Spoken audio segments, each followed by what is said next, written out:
Welcome to the Leading Together podcast. I'm Sean Lee, joined as always by my co-host, Joe Olwig. Joe, what's going on today? Not much, Sean. Not much. We were on a hot streak, my wife and I. We'd gone over 3 months without waking up in the middle of the night to, Wow. to do anything with our little baby girl. And that streak ended last night. So Oh, Greta's bummer. not feeling her best. She's home with us today. Uh, so it's been a different morning, a fun I one would, though. I would never guess. You look energetic, You bright-eyed, ready to go? bushy-tailed. So Thank God for good yeah, coffee. some coffee. St. Louis Nice. finest. Yeah. Little How you St. doing? Louis. I'm doing good. Doing good. I've had a lot of I don't know. This episode, I always feel weird saying I've traveled a certain amount because this episode might come out later, but we're recording this in the summer, and I've had a lot of travel this summer, and I've got one more trip coming up. So we're Yeah. meeting my in-laws down in Orange Beach, kind of right there on the Florida Alabama border, and looking forward to it. I don't have much planned, or they're just kind of hanging out and at the pool and on the beach with the kids, and Love that. I should be was a lot of just fun.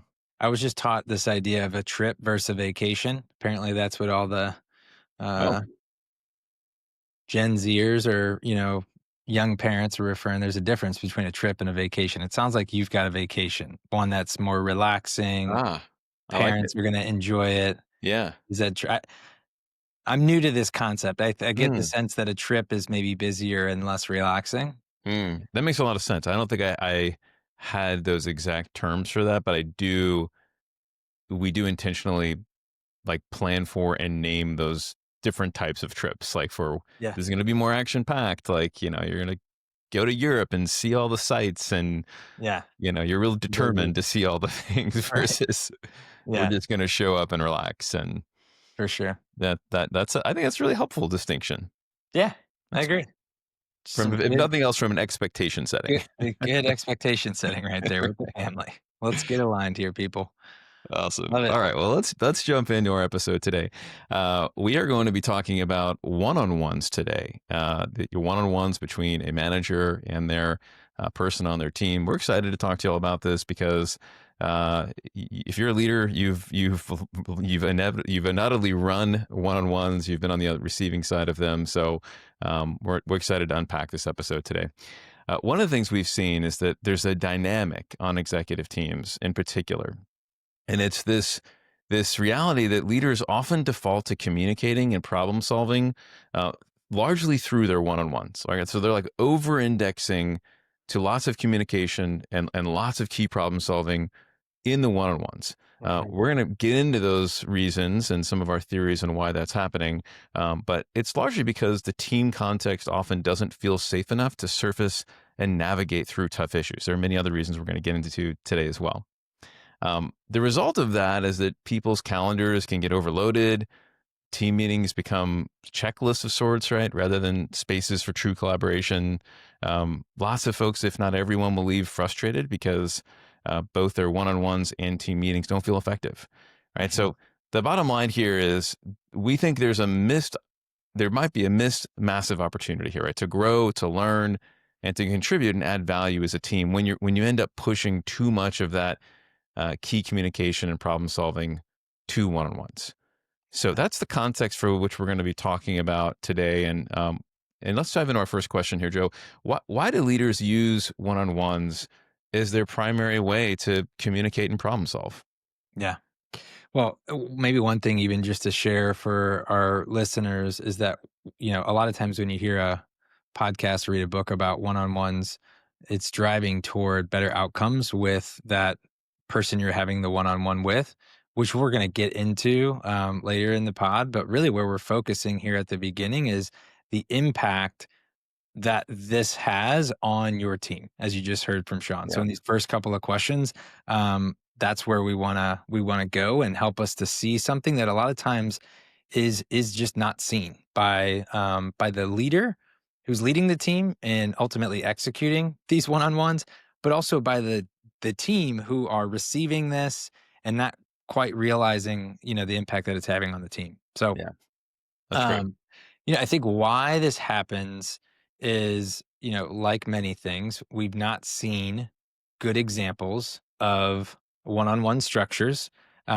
where the emphasis is on connecting with that person who you're running the one-on-one with, helping them to see their value and grow their value, and ultimately, you know, deliver a one-on-one that's effective for the Mhm. outcomes that typically one-on-ones are designed for, which is, for that person who you're running it with, and, increasing their engagement, their effectiveness, those sorts of things. So we don't have great models, and so when we don't have great models, we oftentimes default to things that feel easy, right? Feel clear. Mm. And at the end of the day, those are sharing updates with our direct reports and getting into some general safe problem solving with direct reports is often an easier thing to do. Mhm. And so we it's sort of a default for us as executives. We've all been there. Sometimes we plan on doing it as we head into the meeting. Other times we don't. It's just sort of we need to talk about something. We need to do something during this meeting, and so we wind up, problem solving on something that we probably should be doing with the full team. Yeah. Um, Mm. so I start there. Where do you see Yeah. this? Yeah, that's great. I think, maybe just also to note, but even as a, table setting for this is that this might feel like a bit of a paradigm shift for some folks. I Yeah. remember the first time, um, I began to change my mind around the idea of, like, an open door policy Mm, not inherently just being a great thing. I think for a long time in my career, when I'd hear people say that, I probably even said it myself, where my yeah. door is open. If it, come on in. Like, I want to be welcoming. And now that we're talking a bit more of like an ad hoc one-on-one at this point, right? There's scheduled one-on-ones, but there's also one-on-one dialogue that just happens, like just spur of the moment. And Yeah. um, I, one of the things we're going to unpack today is that I think there's a downside, right, to having too much communication go through the one-on-one. And so maybe just want to say that this might be a paradigm shift for folks to think about the idea that, "Oh, wait a minute, like I don't want to have so Well, much communication one-on-one." yeah. Well, and I think part of the reason why it is a paradigm shift is because those moments oftentimes feel very effective. They feel Right. connecting, Right. right? It feels like, oh, that was good. You walk away and you feel like you just strengthened this relationship with this Yes. person, Yeah. right? And you Right. connected and they, and then the classic, you let them in on some information that maybe made them feel Mhm. like they were, even more valued in Yeah. some way, right? And so we don't realize, right, the trade-off of that, Yeah. right? And that there's actually ways to connect with people and drive those similar outcomes in terms of relationship and trust and connection Yeah. and mattering, but Mm. through a different path, which we'll get through later. Yeah. There's so much nuance to this, right? I mean, as we were preparing for this, I think it's really important. I'm even reminded right now, Joe, that a couple years ago I posted something on LinkedIn, and it just pointed to a few points of peril of having too many one-on-ones.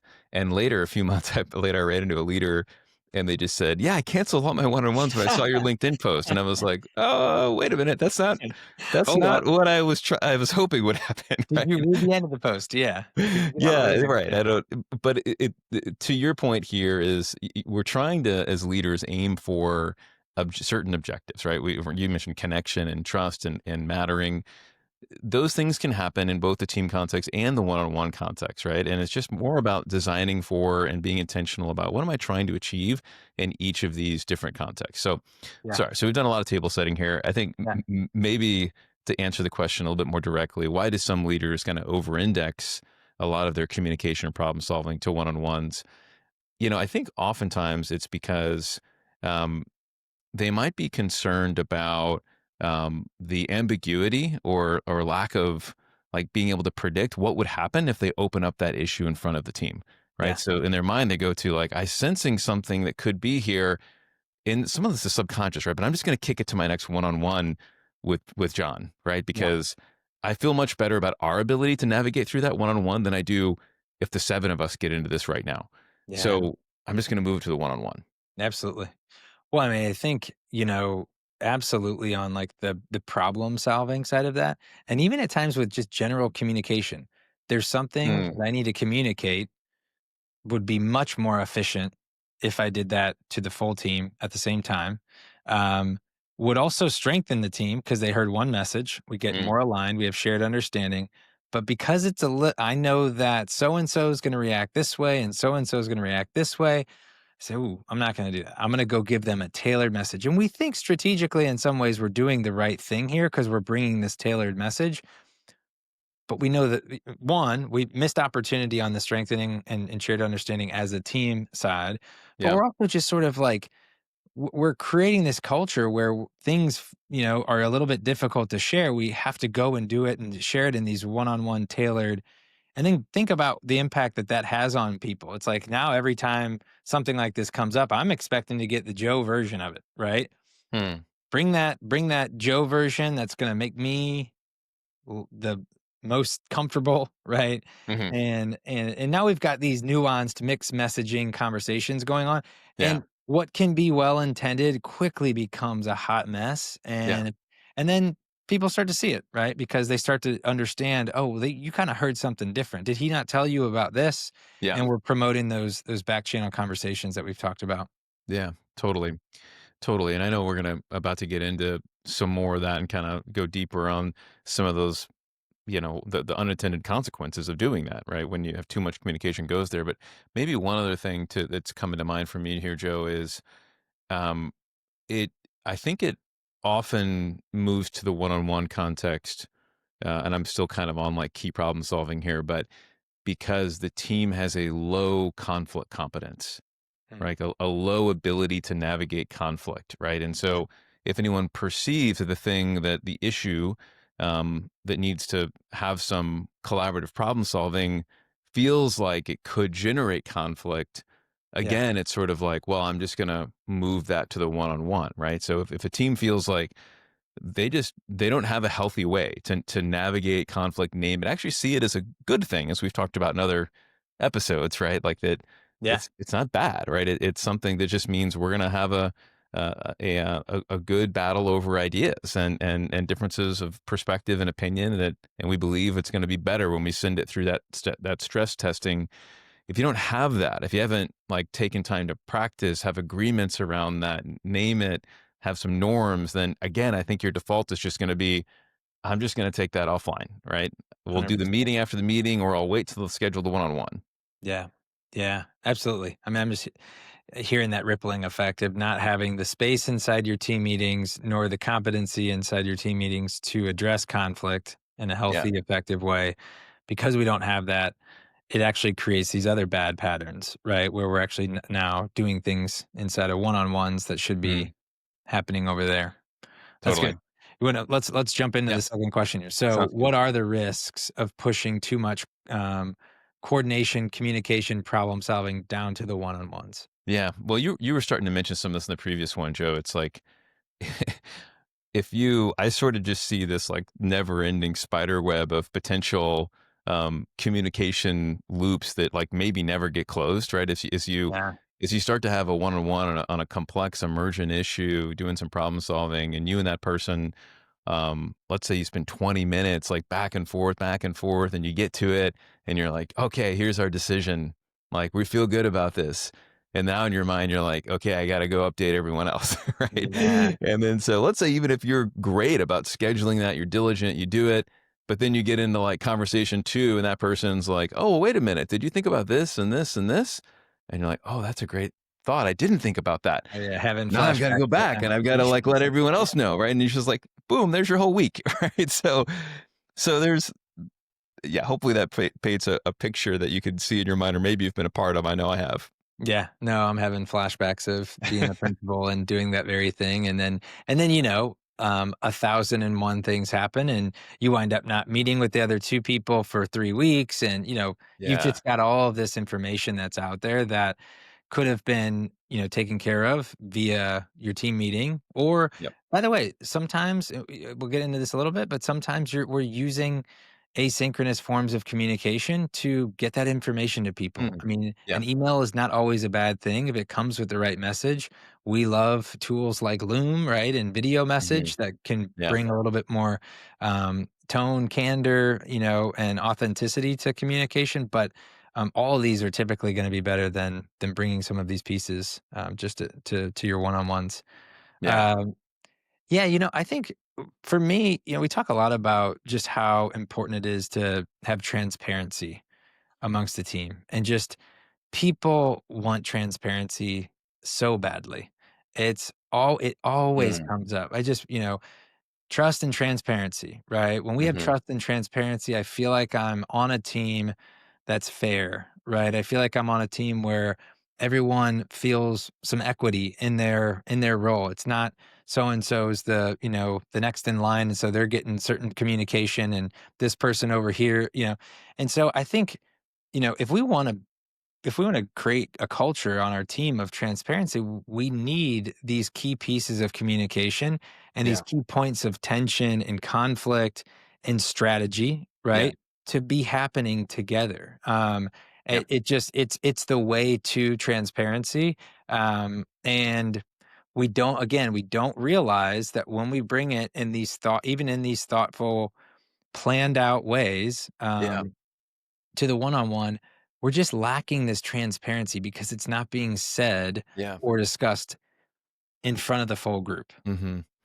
Yeah, that's great, Joe. It just reminds me, when I hear the word transparency, there's a part of me that thinks, yes, that's what we're aiming for. That's what I'm aiming for as a leader. There's another part of me that thinks risk, Yeah. right? Yeah. That thinks like, okay, the more transparent I am, the more I run the risk of someone disagreeing or not liking or being offended. And,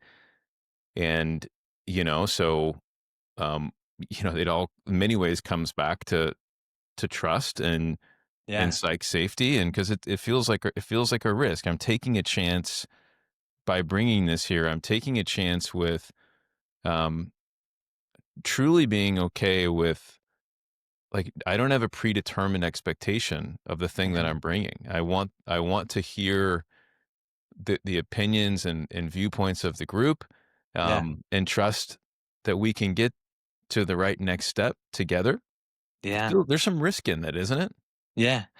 There is, and there's some real value, right? Because now everyone's got the same information, that if you're the Yeah. CEO, you feel like that's all on you. But if now everyone's seeing that, oh, so and so actually doesn't like this idea at all, or they're the one, Mm, now we're all working with the same information, and we can more realistically tackle that problem together because we got the same data in front of us. So I think yeah. in some ways, once we get into that, it's the pathway to leading together, right? Yeah. It actually bringing this stuff to a space where we have the same information, and we can now we've got true teammates in trying to problem solve collaboratively to resolve the tension, to address the challenge we're facing. So it's a risk worth taking, you're saying? Risk worth taking. Yeah. That's Um, great. yeah. Yeah, yeah.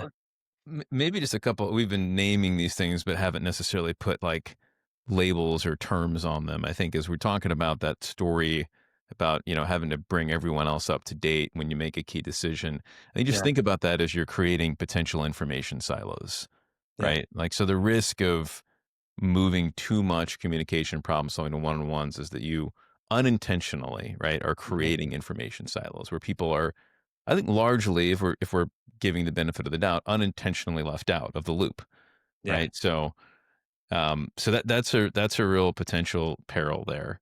yeah, Anything yeah. else? Anything else, Joe? You've seen, like, before we move on, that you've seen as, like, what's the risk of pushing too much to the one-on-one, the downside?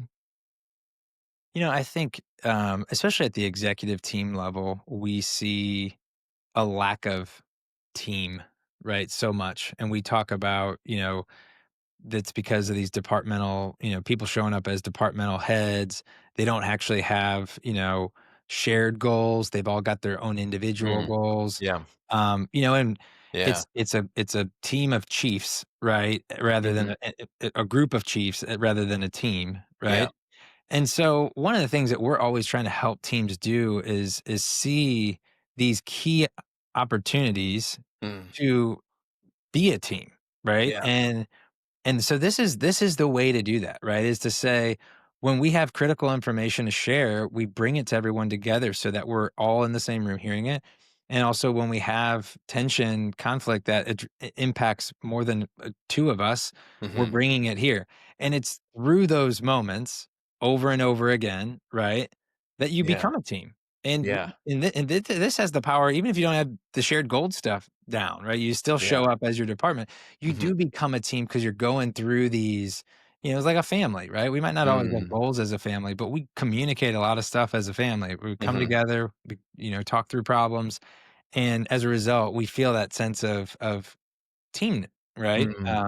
I love So this. This yeah. feels like a huge insight because I'm just where my head's going is so often when we work with executive teams, each individual executive Mhm. knows the core work of their functional team, right? They Yeah. know the goals, the problems they need to solve, and they're probably doing that very, Mhm. they're actively engaged in that. But then sometimes, if not often, they struggle to know, well, but what is the work, our shared work we have together, Yeah. right? And what I'm hearing you say is to the extent that we we don't enter into these key conversations around problem solving or the things that we are doing together as we steward the strategy, culture, and finances of the organization. You know, those, well, one, those meetings are just gonna lose their substance. Yeah. Right? Oh, They're yeah. not gonna feel, they're gonna feel like the update fest because we're not diving into our shared work together. Yeah. If not this, then what else, right, are we Yeah, gonna yeah, dive into? Yeah. 100%. I think it's, yeah, a lot of this just has to do with the sort of legacy systems and structures mhm, related to executive teams, right? Where we're setting them up to be department focused, and then we don't have conflict competence, and we don't have it inside of the executive team agenda to do this work, right? To create the space for it. And so the pattern is push it out to the one-on-ones, yeah, right? yeah, And again, I think the thing to overcome here is that, you know, that there's a lot of intentionality, right? That oftentimes goes into that leader bringing all of that information out. And there's a lot of value that you can even feel when you do it, right? Through connection, through these but it's this big missed opportunity, right, from a team. And so maybe mhm, this is a good segue to get to the third question where it's like, what do we do then with one-on-ones? What are some yeah. of the solutions here? Yeah. Yeah, yeah, I was just thinking the same thing, as we're getting here into our 3rd question. I think maybe what's in our listeners' minds right now is are these guys just telling me that we should ditch our one-on-ones and we don't Right. need to do them anymore? No Um, one-on-one. Yeah. or that's not the answer, obviously. But so what is the right approach to one-on-ones? What do you think, Joe? Yeah. Well, I think, where we typically start this conversation with teams is it begins with good rhythm design, right? One on one, we think about as a core rhythm that every organization should have. We believe in one on ones. We believe in their ability to help employees feel like they matter, right? Yeah. They are valued Mm, inside the organization and that they are contributing to the mhm, organization, right? mhm, So they're important. It's an important rhythm. And with every rhythm, there should be some clarity and effectiveness with the objectives of the rhythm, mhm, an agenda that maps to achieve those objectives, and then the right tools and whether you need goals, focus, right, to bring into the rhythm. So there's some good rhythm, design that just has to go into your one-on-ones. And what I'm not saying there is that we also think that there are many great versions of this, right? For yeah, different organizations, you have different requirements for what your one-on-ones might need to achieve. Some need to be more of your developmental engine, right? You might need to really ensure that those one-on-ones are more deliberately developing people mhm, in their roles. But there are other mechanisms inside other organizations where that's actually not the main structure to develop, right, in the most deliberate way. And so maybe a one on one doesn't have as much of that. Uh, what I see is a couple of core things to core ideas for teams to start with their one on ones are one, it's for the direct report, it's not for the manager, mm, right? yeah, So to just shift your posture all the way around. yeah, How can this be for them? um, that it should ideally help to help them feel valued inside the organization Mhm. and to empower them to add more value inside the organization. Yeah. Uh, and that there should be space for some emergent dialogue, problem Mm. solving, Mhm. conversation, right? So Mhm. oftentimes the agenda that we start with is just includes two things: a check-in, that's this personal connection piece, where through that check-in you can help them feel valued in any number of ways. And then there's the list, right? There's this emergent sort of list that is the space for them to add these things that they want to dive into, to help them Yeah. add more value, right? So some Yeah. fundamentals. That's sort of where we start. What do you think? How are you seeing things? I mean, one place thing just to start with, this might seem like an obvious thing, but that when you do come to those objectives and agenda for those one-on-one times, make sure that the person on the other side of the one-on-one knows. Yeah. Right? So, like, this should also be totally transparent. Like, "Hey, like, Mhm. when we're here, like, here's what we're trying to achieve together," right? And you can have some dialogue about that. Like, what do they think Yeah. about that? And do they have any, opinions about things that maybe they wanna achieve in the one-on-one? And once you line there, okay, and here's the general structure we're going to follow, right? Mhm. So that there's alignment and preparation, expectation, Yeah. even just the posture you share, Joe, of, like, this is their time, Yeah. can really be really meaningful. Because if someone takes that seriously, on the other side of the manager, they're gonna come with what they should be coming with, like, "I'd really like to get some coaching," like you talked about the list. I Yeah. do think it's important to distinct, like, what we're talking about, like, the issues, right? Because we just Yeah. spent a lot of time talking about, like, let's not get into too much problem solving, right? There Yeah. is a certain type of problem solving that you do Yeah. wanna get into, right? And Absolutely. it's more like I'm working with somebody on my team, and I'm having some of these issues, and, I'd love some of your coaching and feedback around how I could take a different approach to this thing, right? If it's a Yeah. topic they're bringing up that's you start to think, "Oh, this involves the rest of the team," then and you've got a place for that, you simply say, "Hey, you know what? I think maybe this would be a place for us to bring this to the team. Would that be okay? What do you think about that?" Right? So Yeah. different types of issues to bring there, I think is important. Yeah, no, that's really important to narrate to everyone, right? There are these team issues, right? More team-centered issues that we should be not trying to tackle in each one-on-one, right? Right. Versus these issues that maybe somebody is bringing to you, that's more role specific. It's most likely related to something they're trying to do with their team, right? Or something they're Yeah. trying to work on with one of their direct reports. Yeah. Um, Yeah.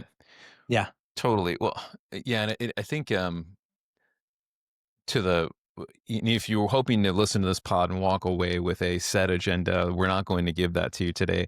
We are going to hit some principles, as Joe started sharing, right? So the check-in and some of those, stuff that you would like some coaching on and maybe some Mhm. support on. But another key thing to do in this context of the one-on-one, especially the scheduled ones with your report, is really just to notice and affirm, Mhm. right? Joe talked earlier about, you talked the power of mattering, and Mhm. this is one of the best times, like, where because it's scheduled, right? And if you're preparing for it, you're coming and saying, like, calling out a specific thing that you saw in that individual, that it was a moment of growth, just whenever, them just bringing excellence, living out of value, and you wanna let them know that you saw it, Yeah. right? You saw that, and it meant a lot, you could speak to the impact of it. That's a really great thing to do in the context of a one-on-one. So, yeah, Yeah. what do you think about Yeah. that, Joe? I mean, I love that. I think that that's the way to start. I mean, almost always say that starting in a place where you're um, connecting with them in a way where you're maybe just noticing how they're showing up and you're checking in on that, Mm, um, affirming how they're showing up and how they're feeling, or it's much more like pre-planned, deliberate praise, right, of something that you've mhm, seen them do recently, but you're filling up their cup, right? Like, yeah, people should leave their one-on-one feeling like their cup's filled back up and they yeah, are ready to go drink it. Big old yeah. cup of coffee, right? Let's do it. Um, but I think there's a couple of sort of evaluation criteria that I oftentimes use for myself and then in coaching other leaders. One is ratio. How is your Mm, ratio during the one-on-one? And ratio here meaning the ratio of time you spent talking, teaching, lecturing, preaching, right? Updating to them actually talking, sharing, contributing, right? And ultimately, we want our ratio to be at least 1 to 2, right? Where they're spending twice as much time yeah. in that, sharing whether it's sharing how they're doing, how they're thinking, their ideas, their challenges. We really want them to be in that space where they're doing more of that, and where our role is more active listening, at Mhm. trying to discern where we might be able to further the conversation in ways that are helpful for them. So getting good at questions, Yeah. and so ratio, with this, sub skill set of active listening and questions, um, and then we have to be mindful of our behaviors, right? We talk a lot about those behaviors that help to build or break psych safety and collaboration, Yeah. and so we have to be mindful of those behaviors, those, things that we're doing, that may make the conversation more productive and collaborative and safe versus not. And so it's small things, right? Yeah. But it's body language, it's tone, it's our openness, it's how we respond when they share ideas that we might think, what, or Mhm. not, might Mhm. not initially agree with. So Mm. how are we just showing up and bringing some of those behaviors that we know better promote conditions for collaboration and safer dialogue? Yeah. Um, and typically, though, if we're reflecting on those two things, coming out of our one on ones and working to grow in that way, we're Mhm. going to see them get better and better. Yeah. You know, Joe, one other thought I'm having about this, I think there might be an instinct upon listening to this to immediately reduce the amount of one-on-ones you have. Mm, That could be a good thing. It yeah, just depends, right? yeah, And we even together, I think recently read an HBR article that came out around like I think it was just like pretty yeah, much suggesting that, like saying yeah, like at the end of the article is basically saying you should move them back to having once every month or once every quarter. And for some of the reasons we've talked about here, the potential peril of the things that happen with too many updates and problem solving or living there. yeah, But I think that that's a precarious ground if you're not considering some of the larger objectives that we've been talking about, right?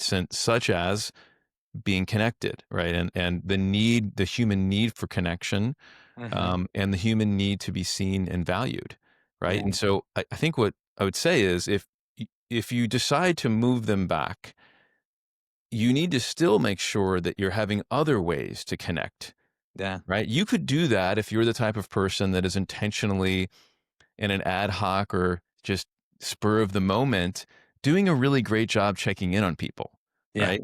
Or yeah, you have other ways to like be connected. If you're hmm, doing that, then I would say, sure, yeah, you can probably move those. You can probably run less one-on-ones and you'll still be able to achieve some of those things. yeah, If you're in an environment or, reality of work where you're not doing that, then you you might have some caution around just doing that, because yeah, just as a reflexive way to solve a problem. yeah. No, absolutely. And I think that this comes back to in trying to answer that question, of cadence, frequency, all these contextual pieces. What's your ability to meet some of these needs for that person, your employees, Yeah. in other ways? How is their team dynamic also Mm. helping that? Some team Mhm. dynamics are That's right. filling up the cup on a regular basis. Right. But with all that context in mind, right? That's when you get into, okay, let's design the rhythm. Let's talk. What is our objective? Knowing what I know about the dynamics outside of this one on one, what Mhm. does our objective need to be? What's our agenda? What's our cadence? Right. And that's where and then we tweak. I'm still a fan of weekly or biweekly, with a hard rule on biweeklies of rescheduling if you don't have it.